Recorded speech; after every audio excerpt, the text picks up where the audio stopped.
So let's say you're struggling with your awakening journey, huh? I think that's natural because we hit lots of peaks and troughs in this journey as we seem to be making progress or we seem to be not making so much progress. Each of these stages are relevant. Of course, we prefer, at least we say we prefer, making progress. But actually, there's always an opportunity to make progress. And when you're struggling is the biggest moment that you're actually about to make progress. Should you align your energies with the challenge that life has set you?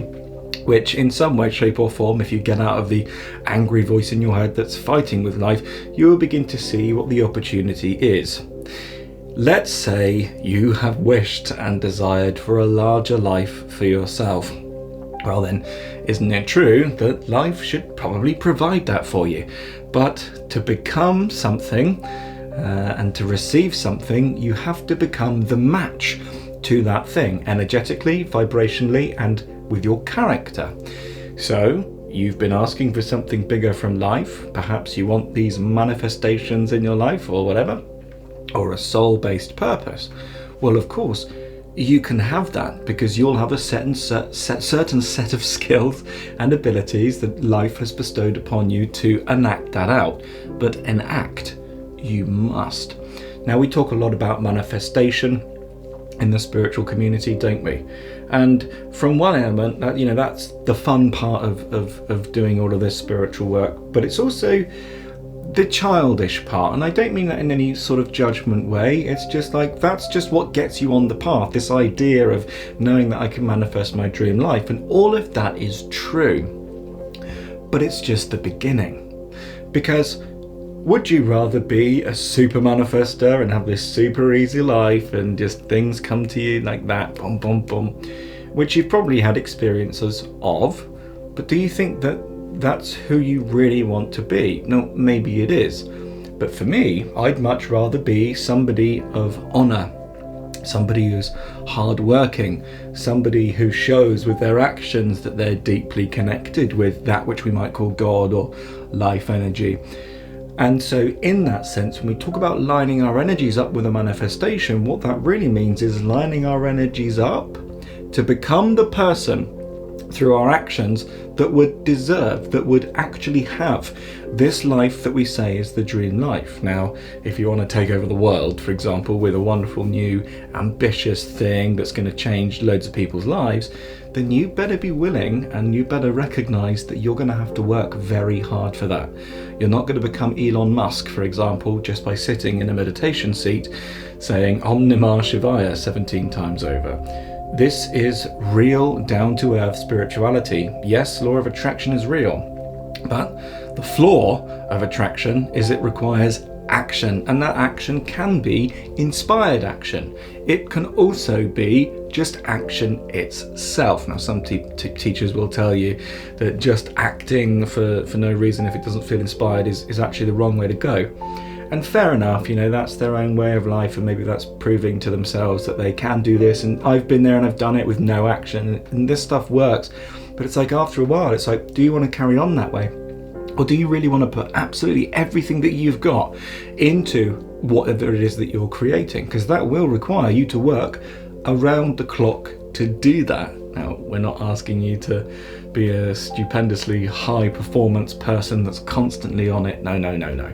But we must recognize, isn't it, that to become this person that I say I want to be, we must line up our energies with the actions that it's going to take to create this thing that I say I really want. So be careful what you wish for, because you might just get it. That's why people hit stumbling blocks on this path. Struggles. Deep struggles. The kind of struggle that it's like walking over shards of broken glass for. And what do these really look like? Well, let's say you've made this wish for this larger aspect of yourself to come to fruition. Well, that's going to take some work. And that's going to feel like walking over shards of glass for a while until the manifestation comes, which it will. So we're not lining ourselves up perhaps with the energy of that thing necessarily. We're lining our energy up with the actions that I know I need to do to be able to gain that thing or be this thing for these people. That's integrity, isn't it? When we're outside of our comfort zone, this is when we grow. So when life puts a stumbling block in front of you, and I've had many, or makes you feel lost in a way, it's really the mind that's doing that, but makes you feel lost and disconnected from life mentally because things aren't going the way you want them to, then this is that moment where you're outside of your comfort zone.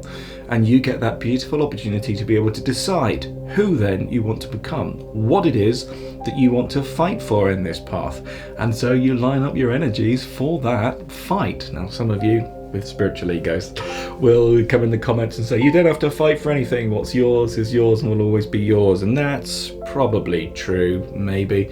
At least it was true for me, until I got the opportunity to develop my character and recognize, well, I think I'd quite like to be the sort of person that fights for something, not in any negative way, but that puts absolutely, what does it really mean to fight for something? To put everything of their soul, of their being, of their passion into something. I find that that's quite a nice thing to aim for. And so I have to line my energies up so that my energy is in a good way, so that my actions can actually say and show that I'm doing that. It's like this.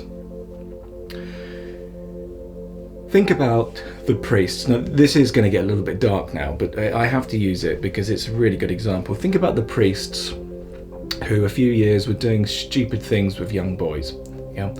And if you asked them, this priest, do you believe in God? Well, you'd imagine the priest would say yes, because he's a priest.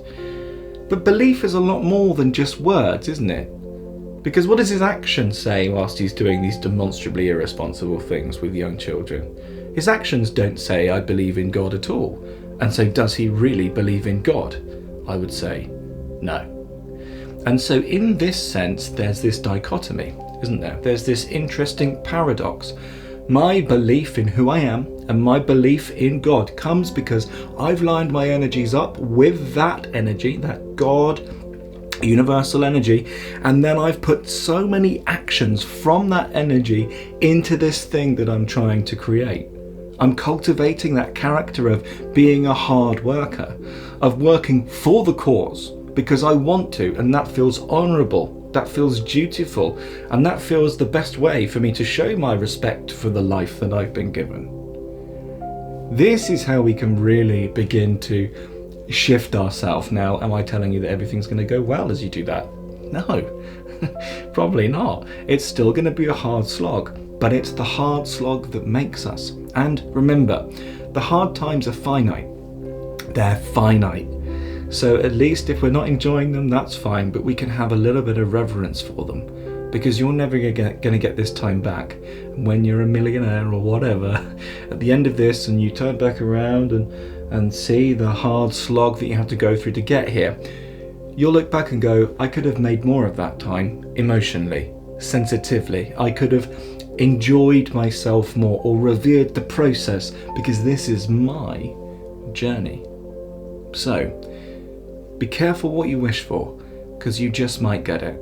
If you've asked life for a bigger life or a bigger version of yourself, and then you come across this patch of time where things aren't going right for you, perhaps you can thank it, and perhaps you can rise above it and see, this is the moment now then where I get to show that I really do want this life, and perhaps maybe even fight for it. Lots of love. Namaste. Thanks for watching this video. If you're going to build a wonderful life, then you need as much energy in the system that you can get. And so I've made this video here for you to show you what practices perhaps and what spiritual things that you're doing that are draining your energy. And you can watch the 3 things that I've found in my life just here.